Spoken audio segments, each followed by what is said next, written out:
alive. Hey, guess what? We have technical expertise here, so it won't look like last week. I'm gonna pull that down and do an edited version later on. But I thought that was a little exercise in humility. Not that hopefully I didn't need one. But so any of you that stayed in there last week, and thanks to Penny Pappas for her perseverance and helping me realize that I was in fact live for the whole embarrassing blooper version of it. And so anyway, so here we are, me and Dieter back here for Fearless Flight Live for yet another episode tonight, this 18th of March. And got some fun things going on here. I'm going to open the slides and do a little bit more organized than last week. And if you are waiting on the link for the Cleared for Takeoff 101 class at Hollywood in Los Angeles, then you're definitely want to stay on, because we're gonna reveal that in a little bit as well. Okay, so if you have a fear of flying, you're in the right place. If you know somebody who has a fear of flying, you're in the right place. And lastly, but not leastly, if you are fascinated with airplanes and just want to talk aviation a little bit, you're definitely in the right place. And we're going to do all of those tonight. So first thing, of course, we mentioned our Fearless Flight private Facebook Birds of a Feather group for any and everybody who has a fear of flying or is interested in learning more about it. Go over there. If you're new, register to be a member. You'll get an email response with a few questions in there, just to kind of control the masses, so we don't go down that social media trench where we have things going on we don't want to. But and then of course leave a little message there about who you are, where you're from, and what's going on in your life tonight.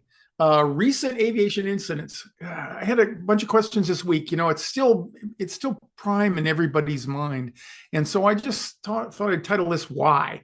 That was one of the questions I had. So I'm gonna start with that in just a minute.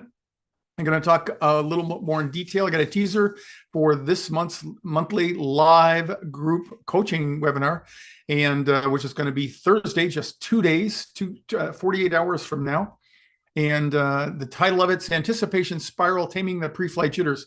If you don't have anticipatory anxiety in your fear flying, you ain't doing something right, because that's the nature of the beast. And that's what 95% of the people complain about. So we're going to dedicate Thursday's show to do that. And I got a special guest tonight, Jeff Kresnak. I flew with Jeff last week and had a great time. I think Jeff would say the same. And we're going to interview him and talk about his experience. And then we're going to talk about Clear for Takeoff 101 in LA, as Dieter mentioned. And then, as always, we'll take your questions. So here we go. This, of course, I knew the name of the person who said this. Is hi, why another one? Talking about the most recent incident was that American airliner landed in Denver short of their destination because they had developed engine vibration in flight, and then they landed. By the time they cleared the runway, the engine had developed a fire, and of course, it made the national news, world news for that matter. And people just, you know, the way our brain works, it looks for patterns in the universe and in our environment. And when it sees it thinks it sees one, it latches onto it. And if it happens to be one that triggers anxiety, you're off and running.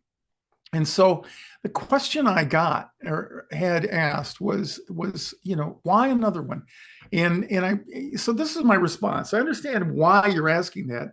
And I wish I had an easier answer. So for anybody out there, unfortunately, accidents happen, or like in life, it can happen, though they're extremely rare. And you don't notice them when they're not happening. You only notice them when they do. And it's partly because of this extreme rareness that they catch not only your interest, but the interest of the media. And what's most important to focus on is that the aviation industry has a robust safety system in place designed to handle these types of situations. And in this case, the aircraft was safely brought to the ground and the issue was resolved without any fatalities. There was a couple of minor injuries. I think there was like a dozen people out of over 170 people on board and they went to the hospital. But what happens usually, they ended up, instead of going to the gate, when the fire burst out, then of course that turned it into an emergency evacuation out away from the jetway. So now in order to get out of the airplane, we open the doors, the inflatable slides pop out, and everybody goes down the playground slide there. And unfortunately, when we do that, inevitably people will twist their ankle or catch something. And if you have a hangnail that gets caught in one of these, airlines are going to send you to the hospital for liability protection. And so, like I said, the nature of the injuries is far from what it could have been. And after any incident like this one, the NTSB is going to investigate, determine the cause, and are going to assess whether it was an isolated event or part of a larger trend, because that's the first thing we need to know. If it was an isolated event, which this most likely will be to some extent, they'll take a look at that, offer up what corrections they think would help and what they need to do. If it was part of a larger trend, then it'll get more serious. They'll take a deep dive into the airline industry and find out whoever's flying these airplanes, if it was something unique to that airplane or that engine, and they'll deal with it. And these systems, these safety systems, help us ensure that these occurrences don't become common and that any potential risks are addressed swiftly and with confidence. And I hope that this helps your perspective. It's not going to resolve it because, until you get further down the road in your anxiety, it's going to always trigger your anxiety. But it can help you shift away from worrying about these events, especially because of their rarity. And it's natural to feel concerned, definitely. It's also important to remember that the safety systems and the thorough investigation process that are designed to prevent such incidents from becoming widespread. So every time something like this happens, it's an opportunity for us in the airline industry to learn and improve, which makes flying even safer for the future. One footnote on this, it was the particular manufacturer of this engine was CFM, and I don't even remember what that CFM stands for, but if you may recall, several years ago, there was an engine that had a failure in flight, and it damaged the window on a Southwest airplane, and it resulted in the death of one passenger when she was overwhelmed by the force of the air that was leaving the airplane because it depressurized. So we may see something related to that. But I do remember in the coverage so far that this CFM engine was one of those engines that had been identified and an airworthiness directive issued, which is like a recall item on an automobile. And when that happened, it comes under closer scrutiny and more inspections. So we may find something related to that, but we'll keep you posted and do that. So why another one? Just because it's part of life and being human. So, and here's another one I got. I just wanted to share a couple of these. I'd like your input regarding the last accidents with these two airlines, and this was before the American incident, and the same thing goes for that. It's just part of being a part of this planet, part of being part of the aviation community or riding on airplanes and whatnot. I want to move along into just a little bit of a highlight for those of you who might be tempted or may not know about our upcoming monthly live coaching webinar, group coaching webinar. The next one is, as I said, is March 20th, 2 nights from now, 6:30 p.m. Pacific, 9:30 Eastern. And then I'll do an encore presentation on Saturday morning, March 22nd at 10 a.m. Pacific and 1 p.m. Eastern. So we've added the encore presentation on Saturday mornings so that you don't have to stay up as late on Thursday night if you don't want to, or if you just have a conflict and you can't make it. Please consider doing this. It answers a question or helps you with the question. If you're tired of feeling anxious every time you board a plane, You know, many people struggle with the fear of losing control while flying. That is an underlying issue for all fearful flyers. It's the lack of control. And we're going to deep dive into that and give you a sense of empowerment and calm when you travel. And we'll maybe talk to Jeff a little bit tonight and see what we have, see if we can get some insights from his experiences having gone through this process. Things you'll learn. We'll talk about the psychological and biological roots of the fear of losing control. And those are things over which you have no control. So you're never going to get to the point where you don't get triggered, or at least your startle response gets triggered. Same goes for me. I've got over 20,000 hours as a pilot, and if I go into turbulence and we have one of those sudden drops seemingly coming out of nowhere, I'm going to get my anxiety is going to go up, but it's going to stop rather rapidly and return to normal and return to the baseline, whereas yours goes up there and it gets stuck. We'll teach you how to reframe negative thoughts and regain confidence in flight, as well as before you fly. We'll have some techniques to balance your emotional side, which I call the elephant brain, and your logical side, which I call the rider brain. And those are constantly working to harmonize your life experiences and to keep you, get you up and ready if you're facing a real problem, or you're getting ready to compete in athletics or something like that. And it also helps you to downregulate when whether it was a false fear or whether it was a real one. Once the threat passes, or the perceived threat passes, it helps you to downregulate. We're going to teach you some ways to do that. We got some practical exercises like how you use distance self-talk. We'll have a couple of guided visualizations, and we'll talk about controlled breathing. And the ultimate goal is to help you build resilience over time and teach you how to celebrate small victories, not eating the elephant all at once, but to do it step by step, trip by trip. Okay. And we'll have interactive part of it too. We have a breakout room activities, which are very popular. Gives you an opportunity to meet other people in the same with the same sense of anxiety and fears. And as I said, guided visualizations to help you feel calm and in control. And then a Q&A session. Certainly we'll have one at the end, but we allow people or encourage people to ask questions as they go through the event. So don't miss this opportunity to transform yourself into a better flyer. All right, because that's what this is all about. So anticipation spiral, taming the pre-flight jitters. And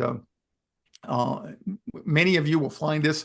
Many people with flight anxiety start feeling nervous weeks or even months before a flight. And this webinar, as I mentioned, is designed to help you understand why this happens and some of the things you can do to regain control of your attention. Other things, what to do when your brain gets stuck in those anxious thought loops, as obsessive compulsive thought loops, how to shift out of them, and using some proven techniques that we found over the last 37 years that I've been doing this. And we'll talk about the emotional and the elephant and the rider metaphor, and talk about how you can use that to calm your emotional brain. Breathing and visualization, as I mentioned, and some pre-flight rituals for control and confidence. Again, this Thursday night, March 20th, at 6:30 Pacific, 9:30 Eastern, and then the encore presentation on Saturday morning at 10 o'clock Pacific and 1 o'clock Pacific. Okay, so with that,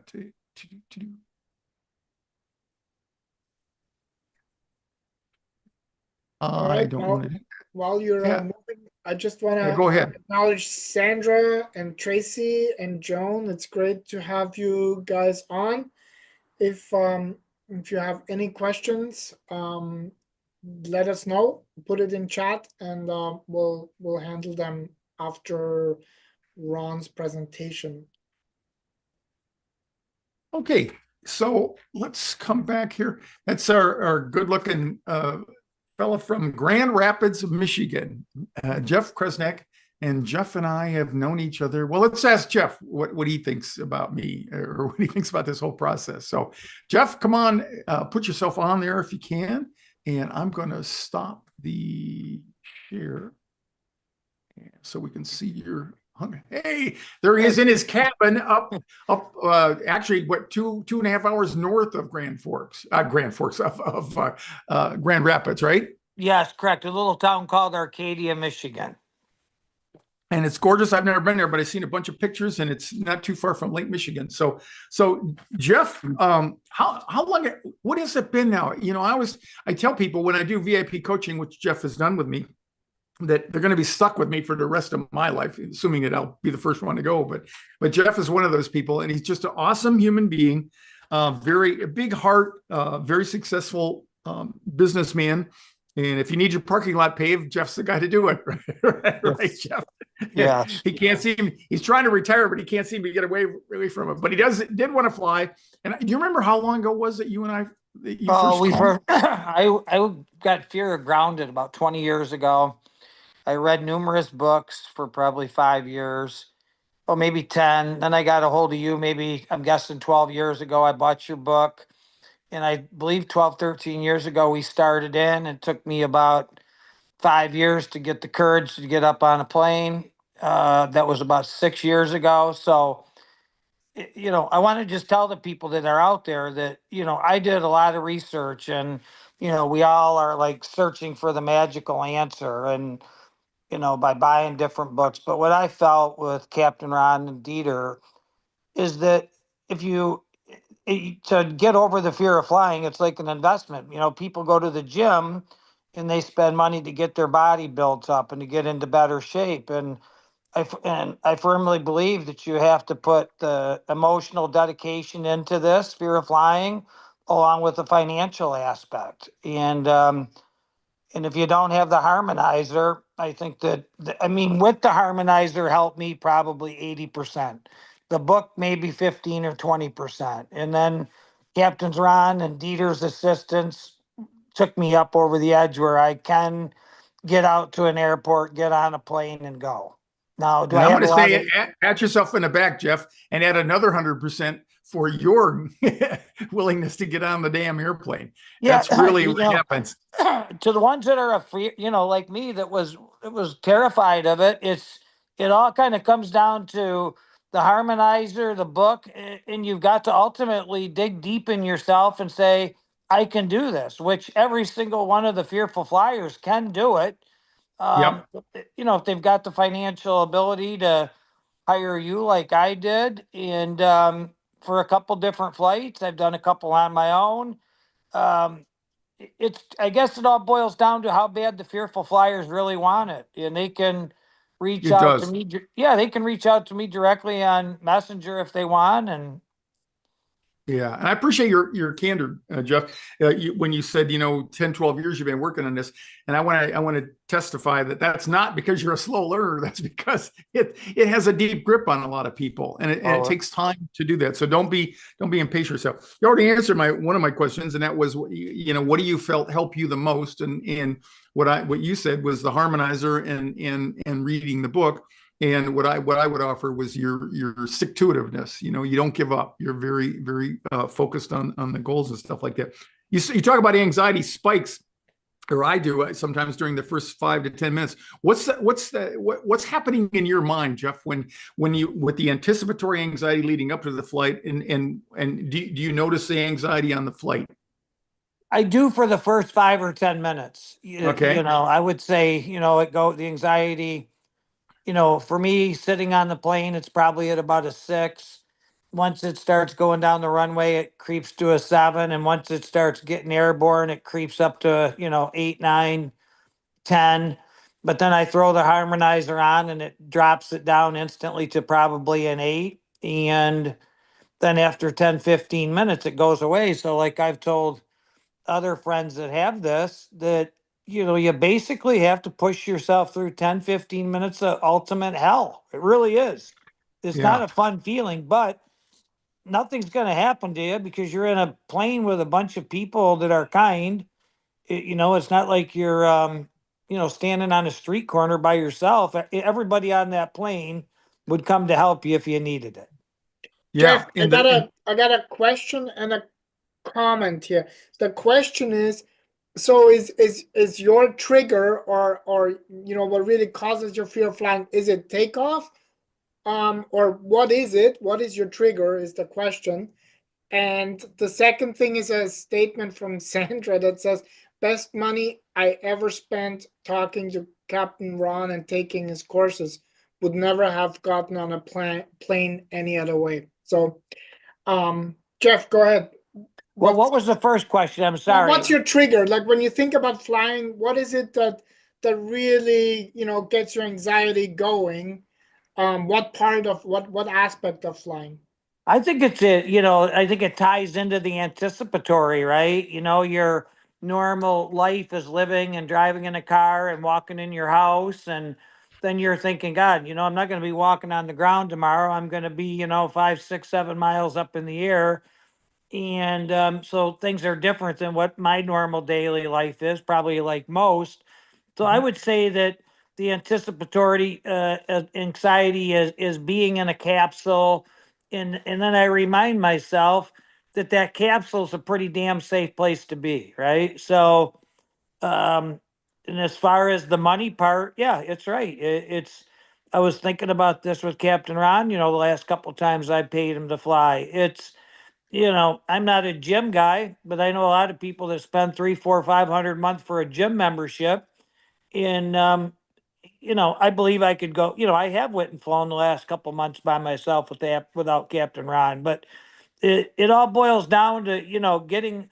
The other thing that helped me is you have such a good group of people on your Facebook page that I found myself reaching out to some of the other people, getting their phone numbers, and discussing things. For sometimes conversations would go on an hour or two, or we'd talk once a month or whatever. But I think if somebody really wants to fly, they're going to put every single resource they can, which means time, which means the book, the harmonizer. I can't stress enough I don't know what you guys are getting for the harmonizer, $200 or $300, but I mean, to 200. me, that thing is priceless because it truly instantly takes the anxiety and drops it drastically. Ron, we have a question later, and Jeff, I just want to second what you said. It's it really is a commitment to yourself in a way, right? And that's hard to have faith when you can't really say whether you're gonna get through this or not. But that's where that stick-to-itiveness that Ron mentioned comes in, that grit, and it pays off. It really does. So it does, and in reality, it's such a cheap expense too, because you look at what you look at what you spend in life for rent or for a car payment or whatever it may be, or even when you decide you're going to drive 500 miles or 1,000 miles, you start looking at the cost of fuel and the hotels. If you can get up once or twice, I do believe Captain Ron, because it did take me a couple times. I was able to get out to the airport, get through security, and get on a plane. And what I always told myself is once I made it through security, I was in a safe spot in this world, right? Because it's not that I was afraid of terrorists really or anything like that. I just knew I was in one of the safest places that you can be in the United States, right? I mean, you are in a safe environment. Yeah, and I want to, in the spirit of being transparent, you use Xanax and stuff, I do. and we experiment a little with that. You want to share with people, how you've used that and what we tried coming back. So. Yeah, well, I started Xanax about 8, 9 years ago through a brutal divorce, but I mean, I'm a firm believer in it because it attacks the part of your brain that takes the worry away. So for me, taking a half a Xanax or a full Xanax, to me, it instantly can take your anxiety down from a 9 to a 5. So to me, I firmly believe in the Xanax to get started. And then, like you say, Captain Ron, decrease it and try to make your flights non-dependent on it. Yeah, yeah. And I think I got this right, Jeff. But on the way back, when we were coming back from Florida, and we're going to talk about that in just a minute. But on the way back, you decided that you were going to delay taking that, right? Yeah. On the Yes. first Yes. first leg or the second leg? I can't remember. Second leg. Second Second leg. leg. And then you decided that you were going to use like a half a tablet Yeah. when yeah. But and that's again, like you said, I encourage people to do that so that you can. One, you've got to have enough of your amygdala involved in the process so that you can get the benefit, the therapeutic benefit of the exposure, and that's Sure. the key there. So Yeah, okay, and you and I have talked about the Xanax, and I mean, here's the thing: to the people that are fearful of flying, it can only help you. The Xanax can't hurt you, right? And so, to me, for the price of a pill of a Xanax, as long as you don't become dependent on them, other than, they say they can be addictive, but to me, they're not addictive because they're sedative, and I rather be on an upper than a downer. But flying, it definitely calms you way down. There's no way yeah, you can truly, there's no way you can truly lose control if you have a Xanax and the harmonizer. yeah, and the thing, what I wanted to mention too is to emphasize that you did that with a prescription from your doctor and consulting Yes. him, and you take it as advertised. Yes. Interestingly, I heard a news feed or an audio on my news feed today talked about some of the things about Xanax that are coming out, but I'm going to talk about that down the road. And again, but if you use it responsibly, your chances of having no problems with that go way up. So, okay, one of the things we were talking about, and you said there's a conflict between the convenience of flying and wanting to, and the anxiety that you had. And that became really. I was going to save it till the end, or what the why was for you calling me last week and making sure that you made it to Florida. So you want to tell a little bit about your story, why you wanted to go to Florida this last week, and how the conflict of between fear of flying and the convenience of getting down there played out this last week. Yeah, well, I bought some horses, race horses, about a year ago down in Florida. So I was driving back and forth, and I was determined to buy a house for, to become a snowbird from Michigan to Florida. So I always had the excuse, I'm going to drive down there and buy a house. So I think I made probably 6 or 7 or 8 round trips to Florida, and I had a big race Saturday with one of my horses. In yeah, the difference of 2 hours sitting on that Delta plane versus 24 hours in a vehicle, there's not any difference, right? I mean, actually, the 2 hours coming home felt like 15 minutes because I hadn't been on a plane with where you could plug in, the news and the movies and all that. Yeah. Plus, we were going on a real high because Jeff's horse won his first race ever. And I don't know anything about horse racing. And Jeff took me behind the scenes, and this animal is so magnificent. It's just unbelievable to see him. And then I'm sitting there, I'm in denial because I couldn't believe that his horse won. And so we had a good cause for celebration. So it was really, really a fun trip down there. So, Go ahead. I mean, anybody that needs help, like I said, Captain Ron, they can reach out to me, and then I can put them back to you and Dieter. And like I had a lot of people from your and Dieter's class that always help me, talk to me, and I feel my heart goes out to everybody that's sitting out there that has this fear, because I get it. Being grounded 15 years was a long time not to take the kids places, and I don't care what anybody says. I believe anybody that's got a fear of flying is living somewhat of a depressed life, right? I don't know if their depression is 10% or 20, but they've got to push through it if they really want it. Yeah, yeah. Well, you're really a great example for people, an inspiration, Jeff, as so many are people that I've worked with. But and definitely, I'd say one of the successes. One of the things people ask me out of the blue is what percentage of people get over this, and it's hard because I have a lot of people I'll talk to, but then I'll never see them again, and never hear from them again. So I really don't know. But I'm going to say the people that come to me, or that I am at least aware of, like you, that stay with it and don't give up. It's 100%. It's just, Yeah. they, people do that. So what's the next milestone for you, Jeff? First of all, what would you call success down the road? Where I could just book my ticket with zero amount of anticipatory anxiety, where I could book my ticket for a week in advance, not worry about it, pack my bags the night before I fly and go. Yeah. And what's the next milestone you got coming up? Probably back to Florida to watch another horse race. Yeah. Just between you and me, the first thing that happened, and I think this is appropriate. I was going to show the dog on racing, and I thought, oh, better not. No, do that. you should have. I should. I'll do it. I'll put the link in the comment. Yeah, we'll put it up in the Facebook there. So anyway, but it was just such a great experience, and I want to thank you, Jeff, for trusting me to go with you and all that, and sharing the experience with me. So and then one in closing, my dad, he grew up tough, and I think a lot of us that have fear of flying, we have something in our past, right? Either a dysfunctional home, or we have something that brought this upon us. But my dad, he would always say, why are you, he died last November, but he would always say, Jeff, Papa's Xanax to get on the damn plane. It's not that hard, so, and he was right. But I still had to hire you, which was fun. I have no regrets.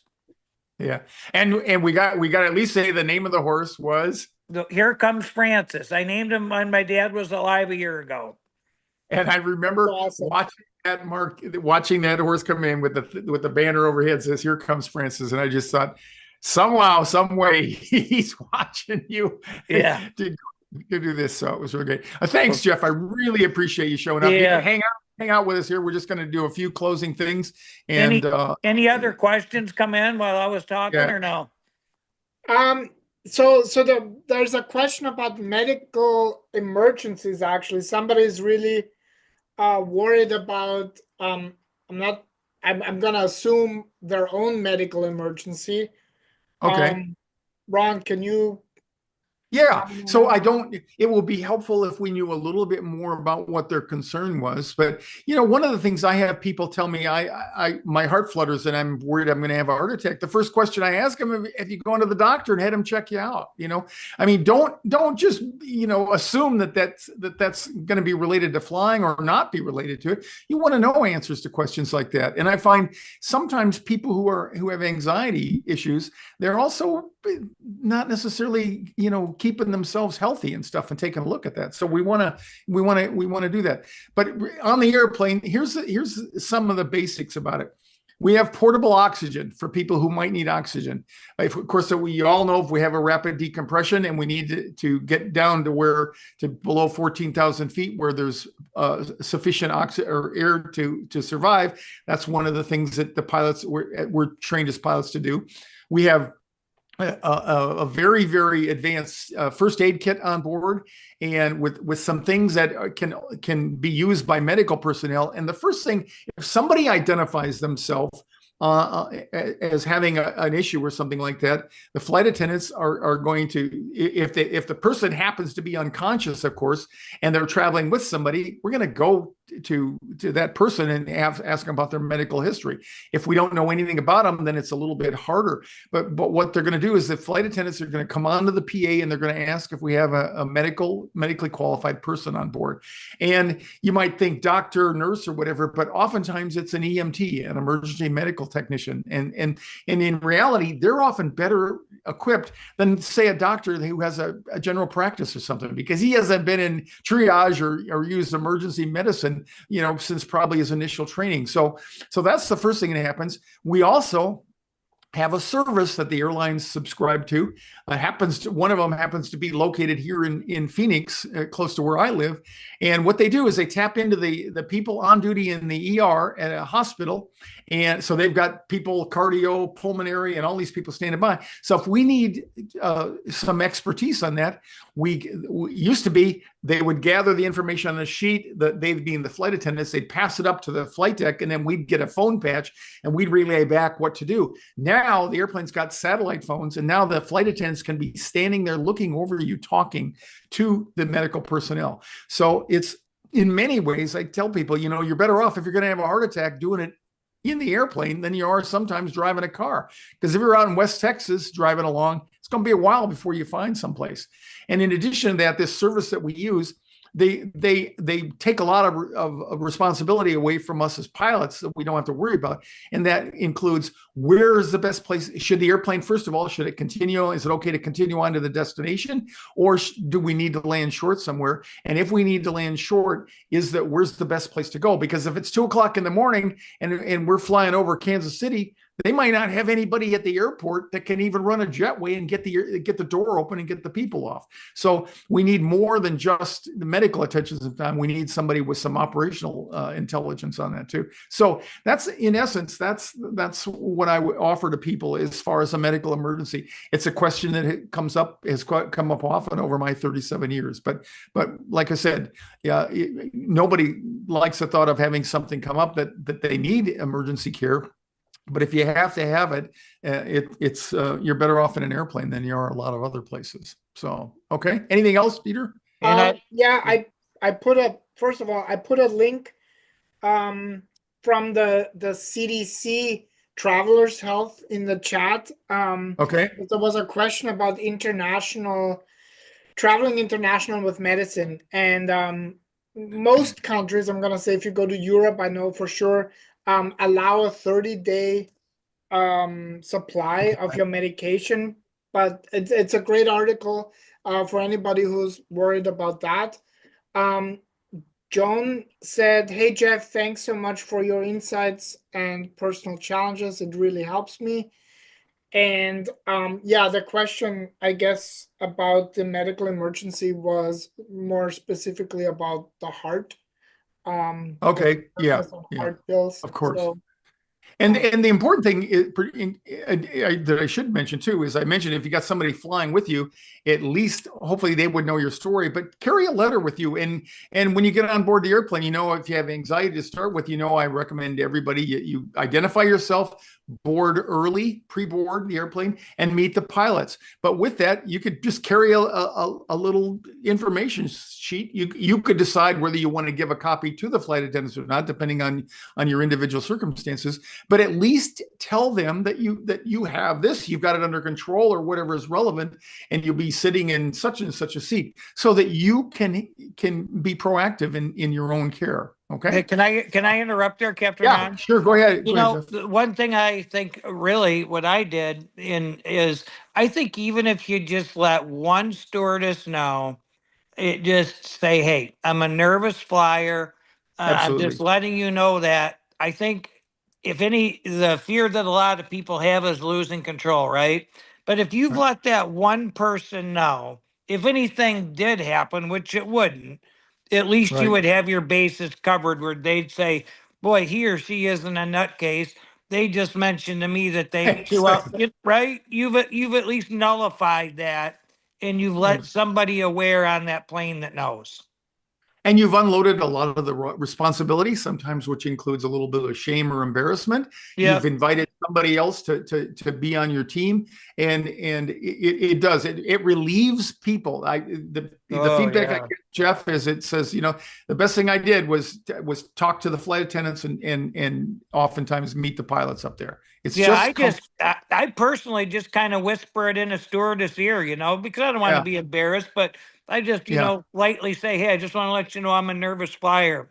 Period. Yeah, absolutely. Absolutely. So, well, I want to thank you, Jeff. We're going to move on to the thanks you guys. Thanks, Dieter. Thanks, Capt Ron. Yeah, thanks, Jeff. I really appreciate you taking the time to come on. Yep. You guys have a good day. Okay. You too, Jeff. Yep. Bye-bye. Yeah, I will. Have a good night. Okay. You too, Jeff. Bye-bye. Okay, we've been promising. Here we go. April 12th, 101. Dieter's got the work done, and he's got the link up. So, Dieter, you want to say a few words about this? Yeah, it's finally there. That's what I want to say. If you live in the Los Angeles area, or you can drive to the Los Angeles area on April 12th, and the next one is on May 10th from 1 to 3 p.m. obviously Pacific time. we're gonna be having kind of like an advanced 101 Los Angeles edition, and it's gonna be at the Air Hollywood, the new Air Hollywood facilities in Valencia. And this does not include a flight, so I just want to make sure that everybody understands this is really come to the Air Hollywood facilities. Be in Phoenix, we have the ability to step onto, you know, a stationary Southwest airplane.